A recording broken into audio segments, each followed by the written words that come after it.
Going to discuss different aspects of chronic pain and the use of low-dose naltrexone for it. Once again, thank you so much to MD Custom RX for having me. So I want to start and talk a little bit about why I do this and why I am a clinician that specializes in functional medicine and why I use low-dose naltrexone. So it started with a car, not this car, but a 2003 Hyundai that was like this car. It was a green Hyundai and my favorite car, my first car. I was coming home from residency and I was driving the 6 miles home, got to my back of my home, back of the house, and turned the key off, and I could not get out of my car. I had searing, white, hot pain throughout my entire body, and I couldn't get out of my car. I thought, wow, this is how things end. I won't be able to function. And I was no stranger to pain. I was born with a birth defect that included a vertebral abnormality in my neck. My esophagus and trachea were joined together at birth, and I had surgery, which caused great scarring. I had a feeding tube put in, so I have a big scar from that, and tubes from where I had surgery in my back. And I was no stranger to pain.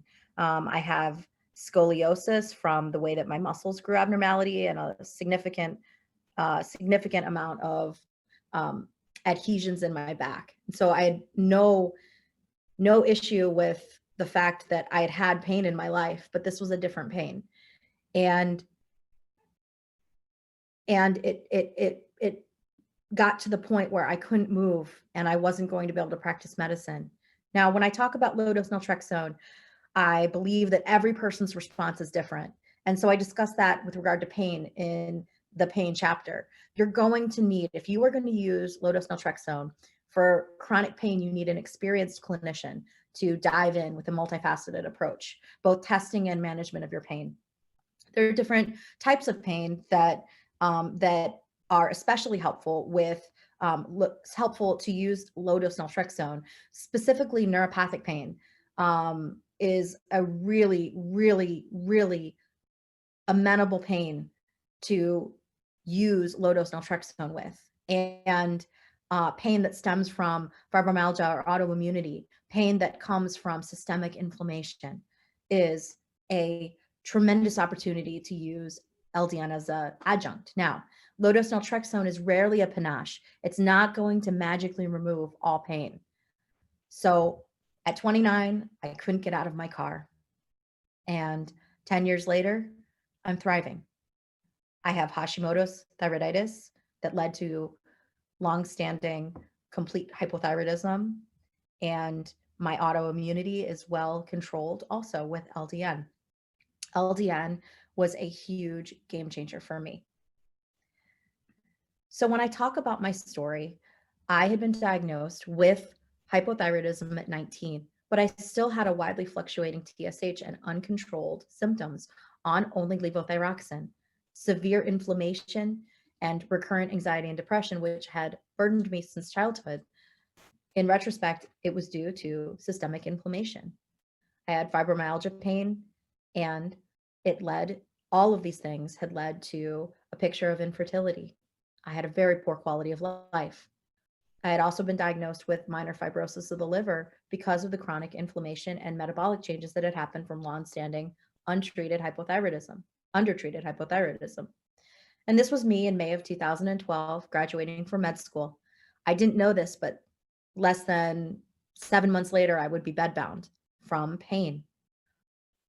In September 2014, I was back to work, and I had our daughter. I flared after my daughter was born, which necessitated a doctor helping me who suggested low-dose naltrexone, and it gave me my life back within a month. So I'm not just the president of the Hair Club for Men, I'm also a client. So when I say I prescribe LDN, I do it with the knowledge of being a patient first. Now, what are the cases where a patient would benefit from LDN, especially with chronic pain? Now, I want to talk about that and talk about how, if you are considering asking a clinician about whether LDN is right for you, maybe not just with chronic pain, but in your life, how might LDN help you? Well, a good question to ask is, what is your outlook on life? Are you a glass half empty person or a glass half full person? I can tell you that before LDN and before changing a significant amount of things in my life, I was a glass half empty person, a very unhappy person, a pessimistic person. And these type of people tend to be Eeyores. So Eeyore is very cute and very, very sweet. And he wants to be loved and he wants to be respected. He wants to be complimented on his pretty pink bow on his tail, but he doesn't want to be bothered and he doesn't want to go out with his friends. Now, I appreciate on Winnie the Pooh that his friends would always come and ask him how he was. I think that's a great, great friend, but he's clinically depressed. You can tell this. If you are an Eeyore, or know someone who is an Eeyore that also has significant amount of pain that contributes to that state of their depression, they likely have a low endorphin state. And this chronic low endorphin state may be corrected with low-dose naltrexone. And I'm going to describe that. The other reason that people may benefit the most is if there is an inflammatory basis to that pain, a systemic inflammation. Now, this is the Great Conflagration of 1871, or the Great Chicago Fire. And when I think about the Chicago Fire, I think about the being a Midwesterner, the story of Lady O'Leary and the cow tipping over the lantern, and that started the fire. Well, whether that's true or not, the Great Chicago Fire lasted 2 days, killed 300 people, took out 17,000 buildings in Chicago, but started from a barn. And in our bodies, it's often the same case, that there is a nidus for the fire, a area of the body that has that, but that it spreads and becomes via signaling or cytokines a chronic systemic issue. And patients that have systemic inflammation via biomarkers such as SED rate, or erythrocyte sedimentation rate, ESR, that has been shown. So one of my colleagues, Dr. Jared Younger, showed in a seminal paper that I'm going to show that these patients tended to feel better when they took low-dose naltrexone and had a better response. So if you are a person that has a low endorphin state and also may have chronic inflammation, you may do better, have a better response with LDN, at least a noticeable one. Now, this is the paper that I am referencing. So Dr. Jared Younger published a paper in 2014, an incredible seminal paper in the Journal of Rheumatology, about LDN as a novel treatment for chronic pain. And we now know that that this is considered a microglial modifier and a immune system and an immune system modulator. And so we don't look at this as an immune boosting drug, but one that helps the immune system to balance or modulate. And in this paper, Dr. Younger talked about and saw with a small number of patients, fibromyalgia patients, that those that had increased SED rates, those patients tended to have even better pain relief with low-dose naltrexone. In my clinical experience treating thousands of patients, the overwhelming response is that low-dose naltrexone is a game changer, and that it really helps with quality of life, and we love low-dose naltrexone. It's very rare, has a very, very small side effect profile, and in general, patients do really great on it. Now, in the ye olden days, medicine mainly contributed to people being dependent on highly addictive substances from the opioid family. So we all looked at those cough medicines from the 1800s, with cannabis, cocaine, heroin, opium, morphine, all that stuff packed in there, you know, to cure you from anything, any ill that you might have. We had a lot of people that were dependent on those agents, well, significantly through time. First, using opium, people in opium dens back to the 16th century. Then they started using laudanum, and then derivatives of opium, morphine and cocaine, and then heroin in the turn of the century. Actually, the Germans who synthesized heroin called it, the Bayer company called it heroisch, which is German for heroic, and in America, heroin.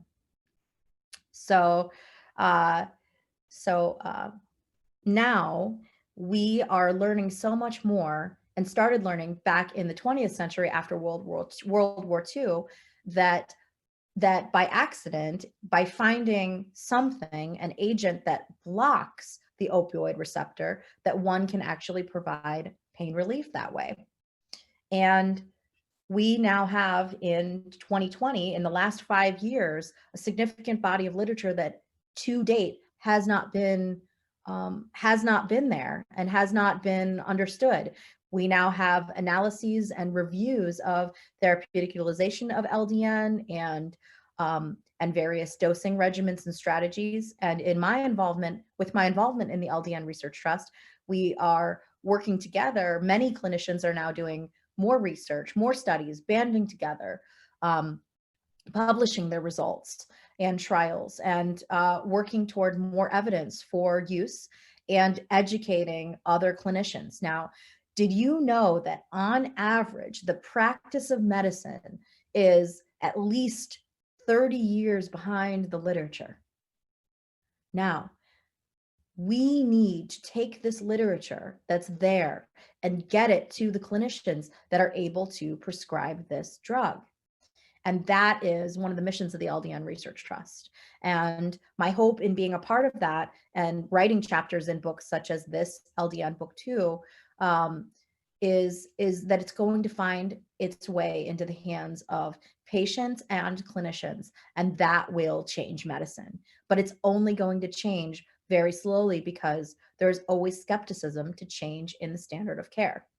Now, with the development of naltrexone, when I talk to patients and I talk to clinicians, there is not an understanding of naltrexone.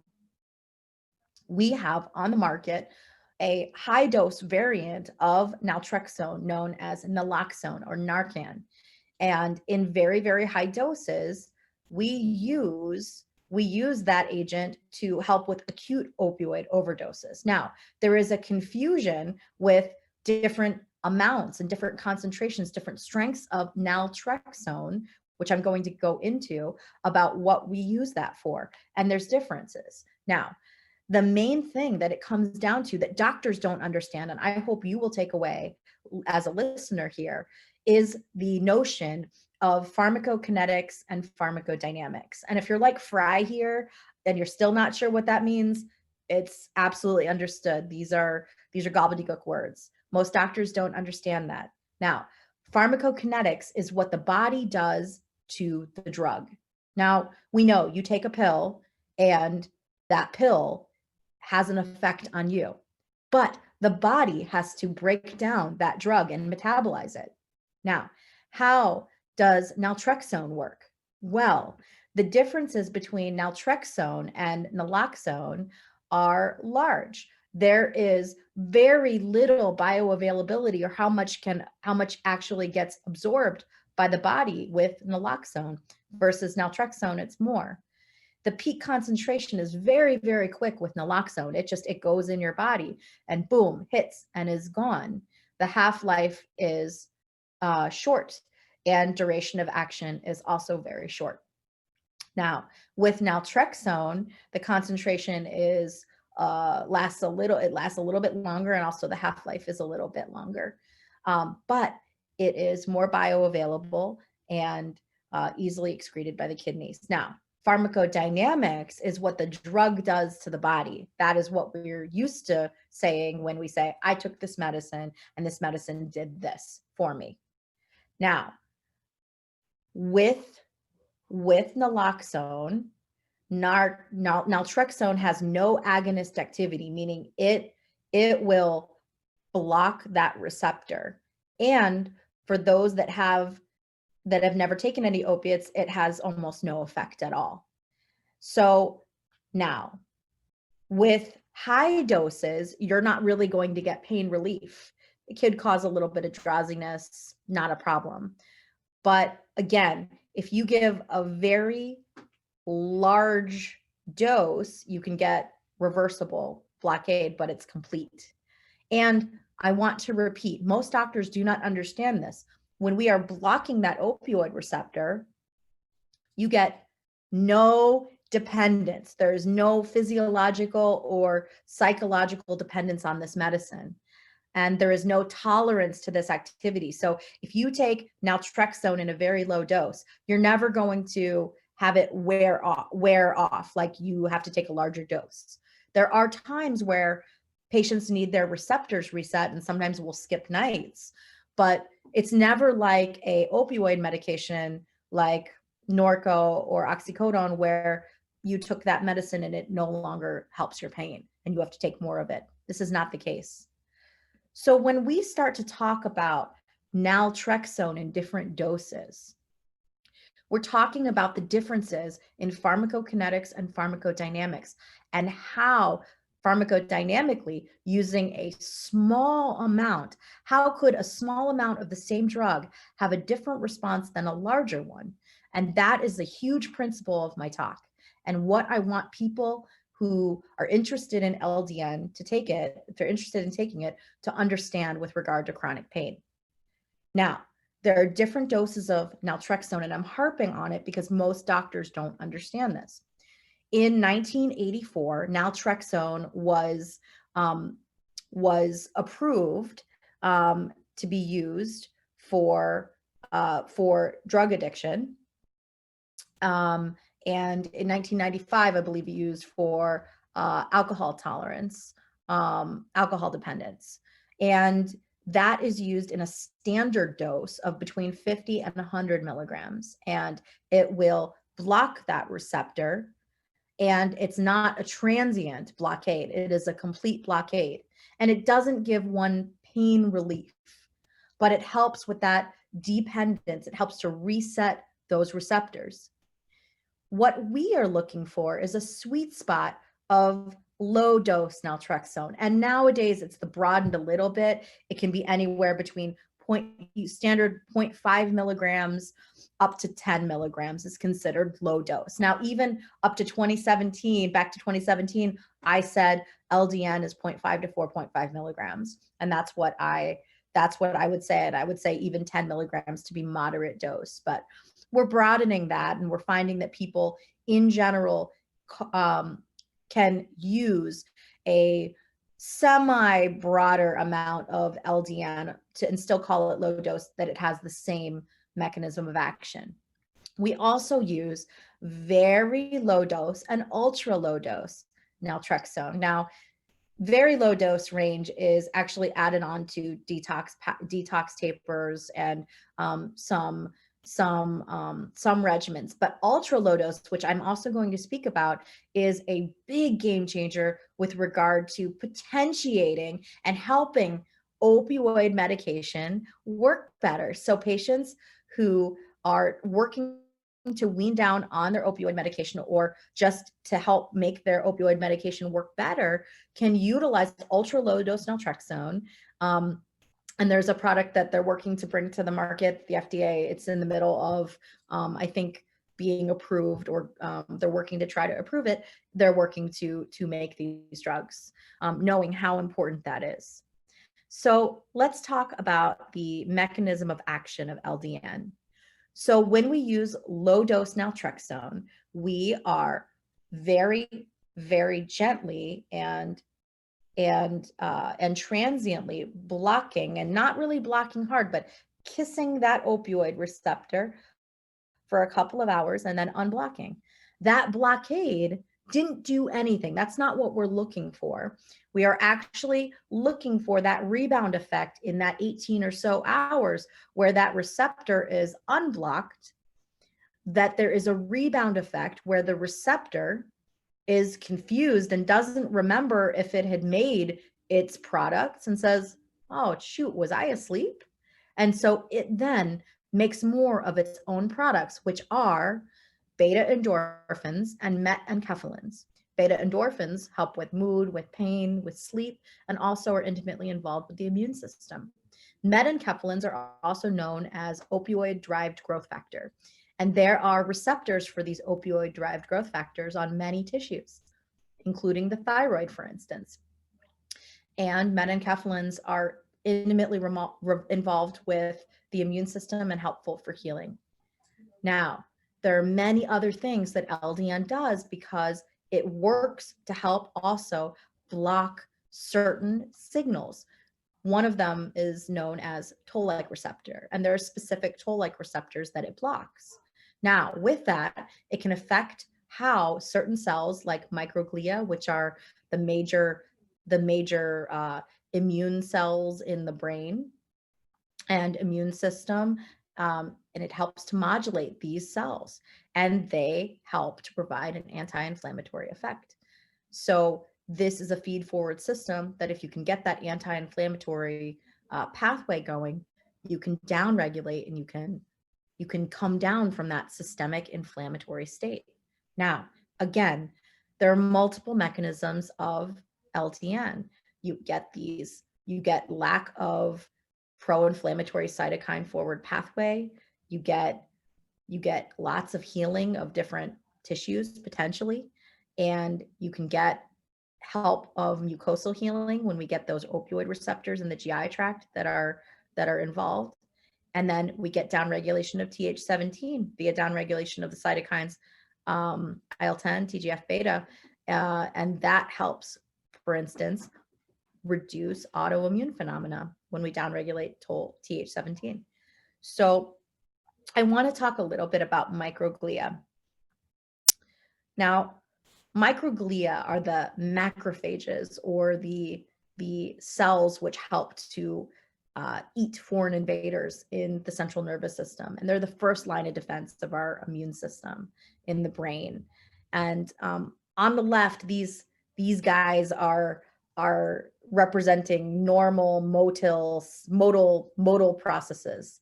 And these guys interact with their environment via dendrites, these spines, and they change. Their behavior changes across the stages of their lifetime. And there on the right, we can see it eating something, or phagocytosis. And we're going to talk more about types of cells and how they eat things. So I want to talk about microglia a little more and why LDN is so important. So these guys are the front lines. These guys are soldiers. Glial cells form myelin. They help to modulate neurotransmitters. And dysfunctional microglia stay dysfunctional. They then cause neurodegeneration, and if it's gone on long enough. So these toll-like receptors, so toll-like receptor 4, once it's activated, can trigger inflammation, and it can cause autoimmunity. Now, you can't turn that off. Low-dose naltrexone, for instance, helps to block toll-like receptor 4, among other toll-like receptors. And this is really profound with regard to the potential to help with traumatic brain injury. I wrote a chapter on TBI in the new LDN book, and I treat patients with traumatic brain injuries and an autoimmune disease. Now, with that, we have these microglia, which are chronically activated. And when that happens, you can't turn them off. They are in this state, this M1 state. And there is no drug on the market that can help turn those off. But we believe that LDN helps to do that and is a microglial modulator. And that is incredibly profound. And when I say it's complicated, I mean it. So this is kind of a sense of what changes happen to go from a M0 or M1 state, which is a quiet microglial cell, and then going to or an M0 state going to an M1 state, which is an active state, or an M2 state, which is actually potentially an anti-inflammatory state, which is really interesting. So we think that different phenotypes or microglia can be activated in different ways from different disease states or different conditions, which is just it's just really profound. So again, remember, LDN is a novel anti-inflammatory treatment for chronic pain. And why is that? Why does it work? Because LDN helps to quench the fire of inflammation. So remember, low-dose naltrexone is a bucket. Now, in the ye olden times, remember the Chicago fire, people would have had a bucket brigade that would have formed.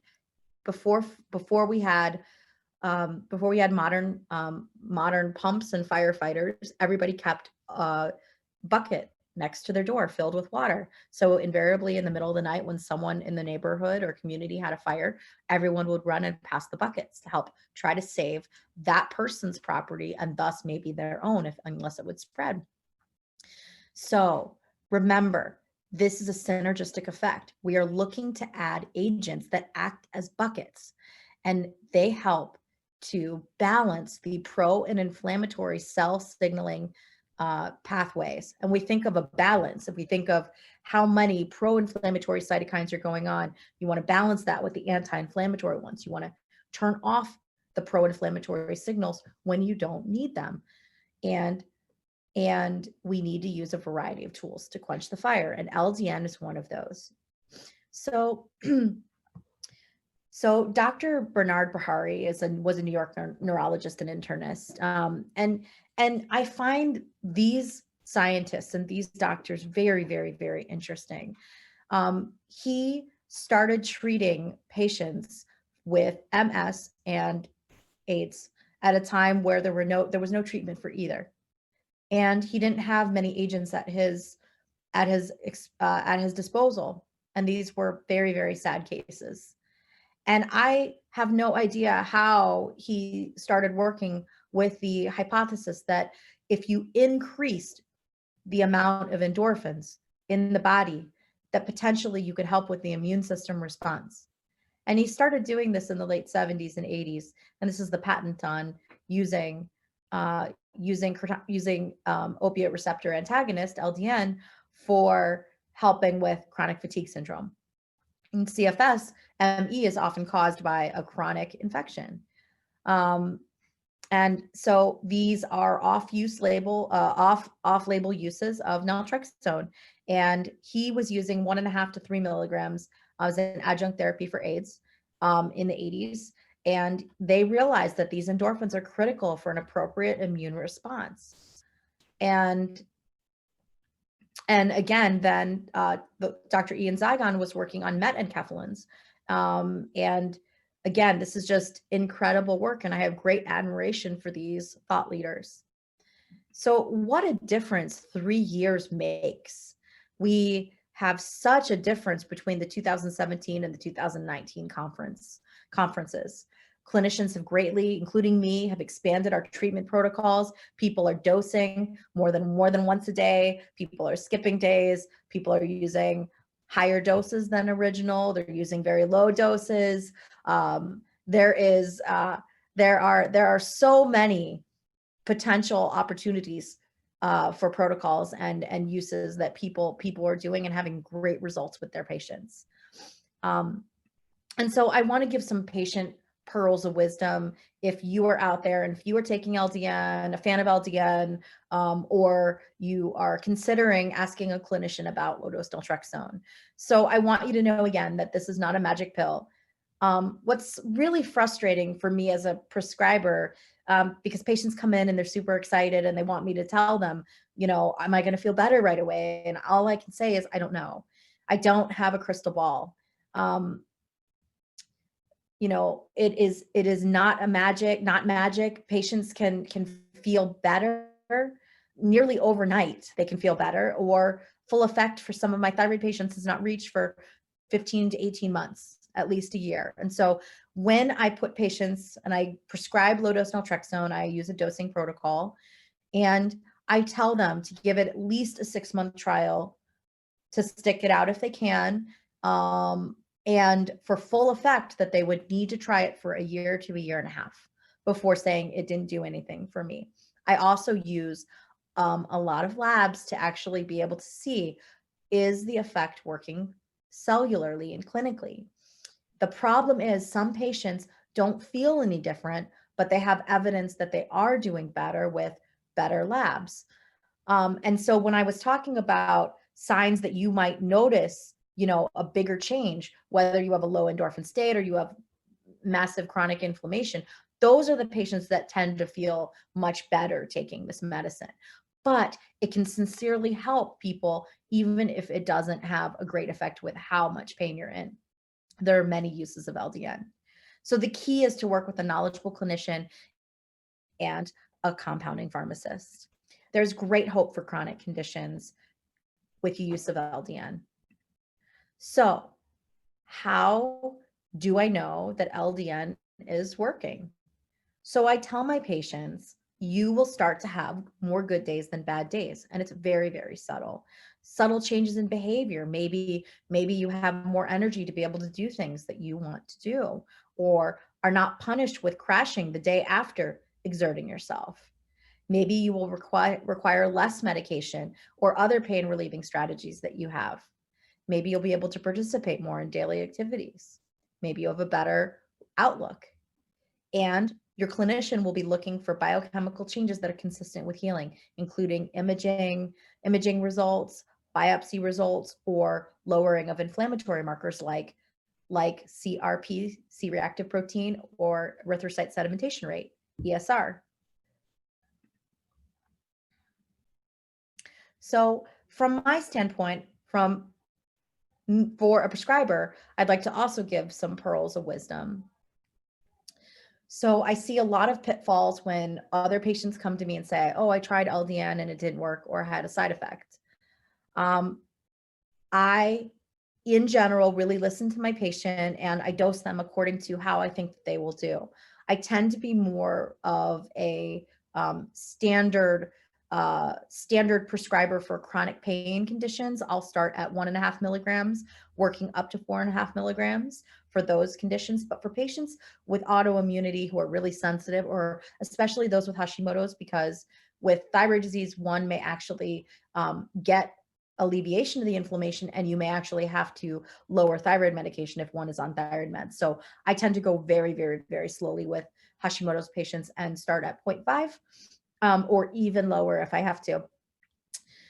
Now, patients that have dramatic reactions, side effects to LDN, I would strongly say that it is not the LDN doing it, that it may be uncovering an underlying infection, most likely even yeast or Lyme disease. I see that quite often. Consider morning dosing with patients with a history of insomnia or nightmares. It's a common side effect to have vivid dreams when one starts LDN, as you get more of that endorphin, you get that endorphin blockade and flood of endorphins. We tend to do it at night because some people can, not feel so great even when they get that blockade. But others do really, really well taking it in the morning. For some that are really, really extremely sensitive, we even do smaller dosing and more frequent dosing, twice a day even, or multiple times a day with tiny, tiny doses. And we really have to be patient because sometimes we have to go up and down on the dose to find the right dose. And sometimes we have to reset receptors and skip nights if patients aren't noticing as much of an effect over time. So I want to talk about a little bit of a difficult concept, and it's something that I am, really working on because I strongly believe that there has to be a middle. Allopathic medicine tends to refuse and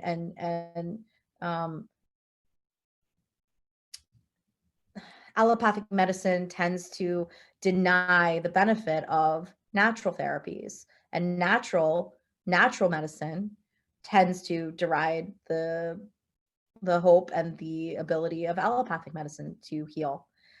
And in reality, there has to be a mix. Now, the question is, what mix of hard pharma, which is the synthetic allopathic medicine that is very, very specific, what amount, what ratio of that to soft pharma of vitamins and micronutrients and supplements and therapies like Lowdose Naltrexone, for instance, which comes from a standard medicine but is compounded and off-label and used in small doses. What combination of hard pharma and soft pharma is considered a golden ratio? And in my experience, my belief for healing chronic illnesses, we need a golden ratio of much, much more soft pharma to hard pharma, whether it be 10 to 1, 20 to 1, 50 to 1, 100 to 1, is different for every patient. But I believe that most patients with chronic illnesses may require one or more targeted therapies to really help them, but that they need much soft pharma to help. And I want to talk about feeding our cells. It's the concept of endosomes. Endosomes are how cells eat. So cytosis is eating, endocytosis, to bring into and eat for the cell. Now, cells, if they are taking in antibodies, for instance, become poisoned. It's cellular food poisoning. And if we bring in antibodies from an infection, for instance, we have a poisoned cell. So what do we need to do as far as therapeutics? We need to load up those endosomes, and we need to help the endosomes eat a cocktail of medicine to help them. And low-dose naltrexone can really help this. For instance, in macrophages, which are a primary immune system component, low-dose naltrexone can help modulate via those toll-like receptors, can help how those cells work properly. Pretty incredible. And the single greatest thing that we can do for our cells, the most powerful thing in how to help our mitochondria, which is how our energy is produced, the so-called powerhouse of the cell, the number one thing that we can do is not to take LDN, but it's actually what we have on the end of our fork. And great mitochondrial health starts with how we eat. That is the single greatest thing that we can do to help modulate our DNA via gene expression. And these are some of the most mitochondrially active foods. That includes beef or buffalo, of course, grass-fed, grass-finished, coconut oil, pomegranates, broccoli, wild Alaskan caught salmon, seaweed, avocado, almonds, extra virgin olive oil, spinach, blueberries, and green tea. Again, cellular recovery is what we're going for. And low-dose naltrexone is a great helper to do that. And LDN, what's so powerful about it is if you can tamp down the inflammation, you can provide all of these supportive things to help these cells heal. But oftentimes with chronic systemic illness, there is no ability to heal because the body is too busy fighting, too busy constantly fighting all of this inflammation and fighting the self via autoimmunity. So it's a really, really, really important thing. Another big pearl is that I look at cellular health via omega-6 to omega-3 ratios. And I truly believe, again, that a real key in healing is how cells process everything. And that's actually in lipid droplets, in fat. As it turns out, the ratios of our fats in our cells are so incredibly critical. Now, pretty much all of our food has omega-6 in it. It's just really hard to get enough omega-3s. And now as an American, most of us, before we got into eating better, ate a Western standard American diet, which is very omega-6 driven and filled with poor quality fats. Those things drive cellular breakdown, and there are individual tests that we can do to support that.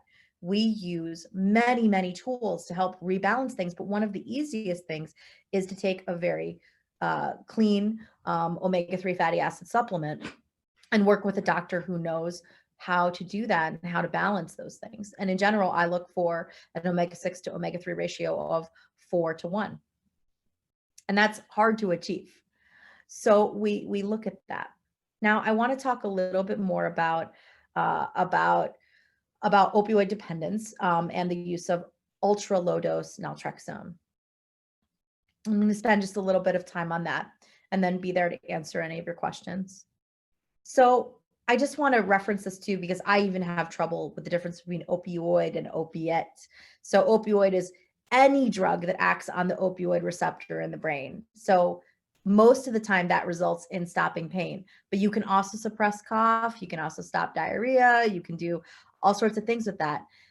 So opioids are all drugs. So synthetic, semi-synthetic, or natural from poppy. And opiates are either derived from poppy or synthesized from any drug found in poppy. That's very specific. Opioid is anything that acts on the opioid receptor. So opiates are a subset of opioids. So I want to talk and finish up with a little bit about ultra low dose naltrexone, which is pretty exciting. So we are using that now as a role in opioid weaning. And we generally dose it at 1 microgram twice a day. The dose varies. Some people use a little bit more, but I started at 1 microgram twice a day, which it's crazy. We have our compounding pharmacists able to actually meet that out in such a tiny dose accurately. And therefore, we are able to monitor for greater opiate medication response. And why do people get dependent on opioid medication? Now, it happens because there is tolerance to the medication that's driven by increased irritation of those glial cells in that central nervous system. And so if we actually reduce the glial sensitivity via low-dose naltrexone, we can restore and enhance the effectiveness of these opioid medications. Pretty incredible. Now, a weaning strategy has to be undertaken very, very carefully with your doctor. You can't do this on your own. You really need support. We want to make sure that one doesn't go into withdrawal. Now, and I should say, and to back up now, in general, people can take low-dose naltrexone, not ultra low-dose naltrexone, but they can take low-dose naltrexone with the supervising physician with short-acting opioid medication, not long-acting. Now, as long as you separate out that dose by at least 4 to 6 hours, we try to get it at least that much. There's a low dose of low chance of causing withdrawal.